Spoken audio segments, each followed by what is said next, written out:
même si c'est sûr d'être perdu, mais d'aller devant la justice. Et là, on se retrouve avec une poignée de Pinocchio, là, du Conseil d'État, de Pinocchio, qui vous disent, vous les citoyens, là, les milliers, là, les 14 000 qui ont répondu sur l'étude d'enquête d'utilité publique, on n'est pas favorable, dire vous êtes des rigolos, vous n'avez rien compris de toute façon, voilà.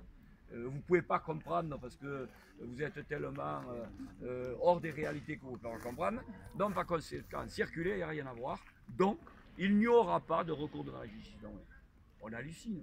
À un moment donné, il faut être un minimum sérieux. C'est pas possible. C'est un droit fondamental des citoyens de ce pays inscrit dans la Constitution.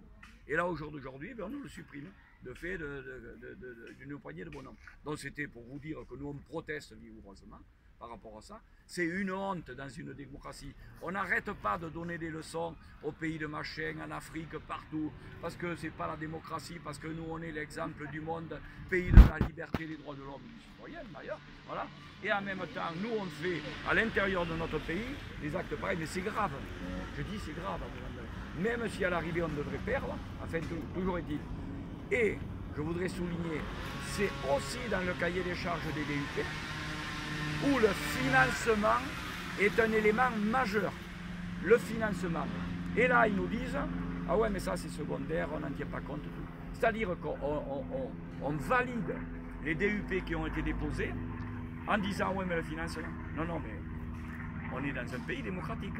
Le financement, c'est un élément essentiel. C'est-à-dire une déclaration d'utilité publique qui n'a pas assuré le financement de l'ouvrage ou du projet en question, normalement, c'est pas possible. C'est un élément majeur. Et là, on nous dit que ça ne compte pas. Donc maintenant, ça suffit. Voilà. Donc on tenait à faire le point là-dessus.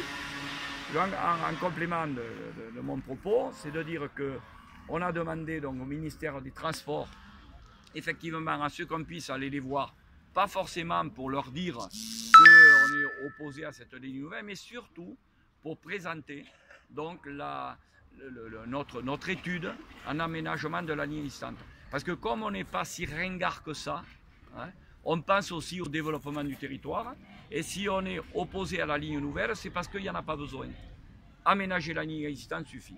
Donc l'élément majeur, c'est celui-là. Donc on compte aller présenter assez rapidement au ministère des Transports donc, cette étude qui sera accompagnée donc, des membres de l'association de citoyens, nous en tant que donc, élus et association des élus, et puis bien sûr donc, celui qui nous a fait le rapport, donc le cabinet Claraco, qui viendra étayer les éléments qu'il a apportés dans son rapport.